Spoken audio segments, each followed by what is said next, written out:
प्रिय विद्यार्थियों, मैं प्रोफेसर महेश कुमार रचियता, राजनीति विज्ञान, महारानी सुदर्शना गर्ल्स कॉलेज बीकानेर। विद्यार्थियों, जैसा कि अपन ऑनलाइन वीडियो के माध्यम से भारतीय राजनीतिक व्यवस्था या यूँ कहें कि भारत के संविधान के संदर्भ में बात करना अपन ने प्रारंभ किया था। पिछली 2-3-4 क्लासों में मैंने आपको जो मेकिंग का प्रोसेस है भारत के संविधान का, जो भारत का संविधान बनता है, कैसे बनता है, क्यों बनता है, किसके द्वारा बनता है, किसके लिए बनता है, संविधान बनने के लिए से पहले कौन सी परिस्थितियां थी, ईस्ट इंडिया कंपनी, ब्रिटिश सरकार, 1909 का अधिनियम, 1935 का अधिनियम, भारतीय स्वाधीनता अधिनियम, संविधान सभा का गठन, प्रारूप समिति, उद्देश्य समिति, फंडामेंटल राइट समिति, इस सब के बारे में अपन ने बात की। इसके बाद में अपन ने संविधान की प्रस्तावना की बात की। संविधान की प्रस्तावना के अंतर्गत संविधान के उद्देश्यों और संविधान के दर्शन को स्पष्ट किया गया है। और आज की जो अपनी क्लास है वो एक महत्वपूर्ण क्लास है।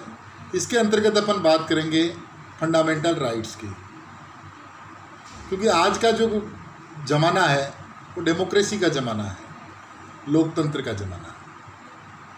और डेमोक्रेसी के अंतर्गत हमेशा राइट्स की बात होती है, लेकिन अपने संविधान की एक सुंदरता है, एक विशालता है, एक गहनता है, एक व्यापकता है कि अपने संविधान में राइट्स के साथ साथ में ड्यूटीज़ की भी बात की गई है। उसकी बात अपन एक अगली क्लास में करेंगे, नेक्स्ट में, जब भी इसका नंबर आएगा तब।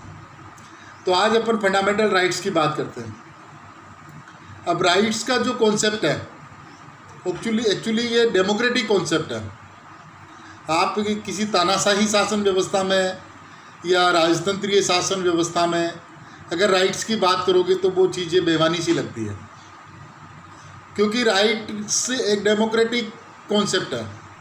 अब डेमोक्रेटिक कैसे है? जब संयुक्त राष्ट्र संघ बना, उसके अंतर्गत जो संयुक्त राष्ट्र का जो चार्टर है उसमें ह्यूमन राइट्स की बात की गई है, मानवाधिकार। मानवाधिकार से अभिप्राय अपन थोड़ा सा ये ले सकते हैं कि ऐसे अधिकार जो मनुष्य को मनुष्य होने के साथ ही मिल जाते हैं, उनको मानवाधिकार कहते हैं। अब उन मानवाधिकारों की व्यापकता बड़ी विशाल है, बहुत व्यापक है वो।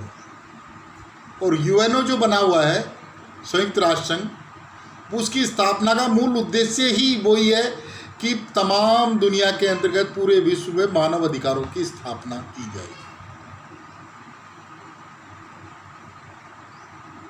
इसके पहले राष्ट्रसंघ जो बना था उसका भी मूलभूत उद्देश्य तो यही था, लेकिन वो अपने उद्देश्यों में सफल नहीं हुआ। राष्ट्रसंघ असफल हुआ। उसके बाद में संयुक्त राष्ट्र संघ बना 1945 के बाद में, और 1925 के बाद में ये बना था राष्ट्रसंघ। यानी कि फर्स्ट वर्ल्ड वार के बाद में राष्ट्रसंघ बना, और फर्स्ट वर्ल्ड वार के बाद में राष्ट्रसंघ बना। फिर उसके बाद में मैं इसको थोड़ा करेक्ट करके बताऊंगा आपको। तो संयुक्त राष्ट्र संघ की स्थापना एक्चुअली 1945 में हुई।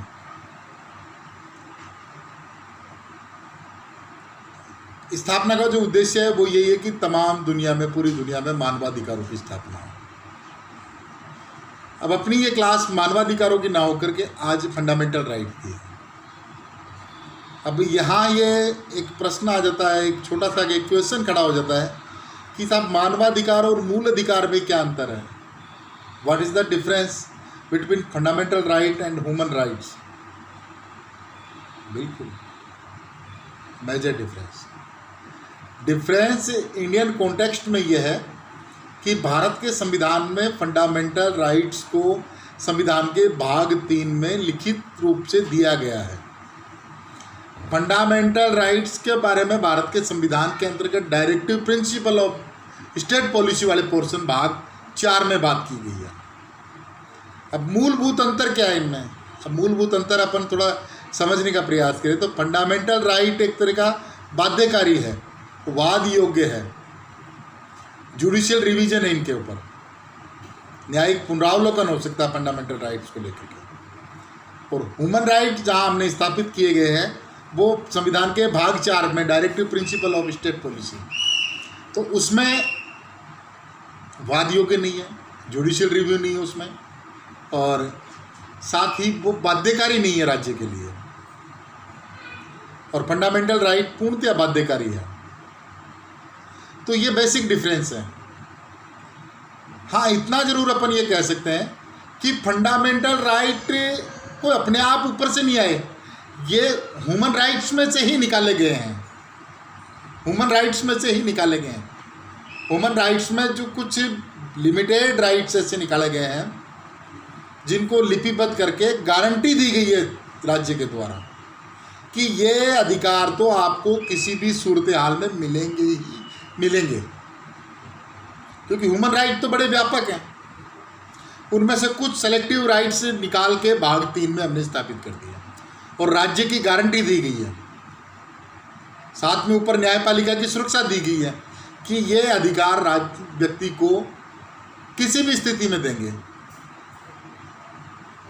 अब यहाँ पर यह उल्लेख करना आवश्यक हो जाता है कि इनका निलंबन भी किया जा सकता है।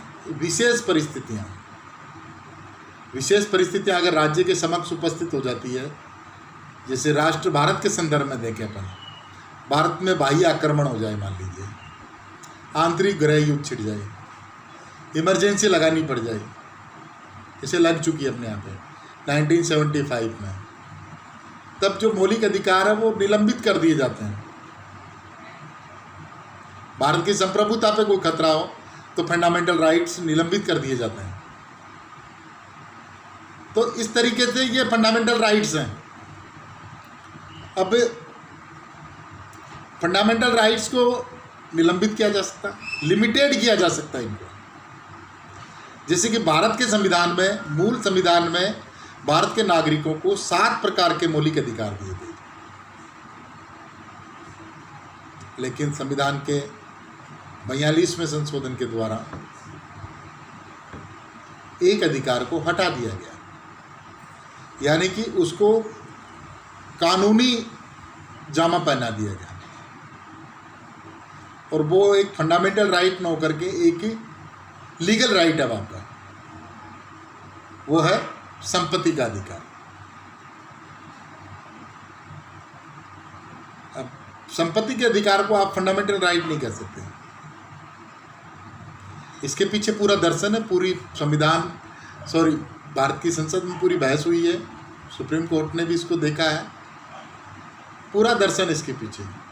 क्योंकि राज्य के क्षेत्र में जो भी संपत्ति है वो अंततोगत्वा राज्य की होती है, और राज्य के हित में उस संपत्ति को अधिग्रहित कर सकता है, कोई इंडिविजुअल उसके लिए मना नहीं कर सकता, क्योंकि संपत्ति अंततोगत्वा राज्य की ही है। अब जैसे संपत्ति का अधिकार, आपकी जो भी संपत्ति है, आप जो भी अर्निंग करते हो उसके ऊपर आपको टैक्स देना पड़ेगा 10% में, 20% में, 30% में। तो इस तरीके से मतलब एक लिमिटेड, एक तरह से नियमित, नियंत्रित अधिकार है संपत्ति का अधिकार। तो आज अपन अगर कह सकते हैं कि भारत के नागरिकों को भारत के संविधान के द्वारा 6 मौलिक अधिकार प्रदान है। भारत के मूल संविधान में 7 प्रकार के मौलिक अधिकार थे, आज वो अधिकारों की संख्या 6 ही रह गई। अब अधिकारों का अपना महत्व है। एक डेमोक्रेटिक कंट्री में सबसे पहले बात की जाती है अधिकारों की। अब इस अधिकारों के कॉन्सेप्ट को थोड़ा इंग्लैंड के संदर्भ में अपन देखें, क्योंकि हमने जो व्यवस्था को फॉलो किया है वो इंग्लैंड की व्यवस्था को फॉलो किया है। इंग्लैंड के संदर्भ में कहा जाता है कि इंग्लैंड का संविधान अलिखित संविधान है।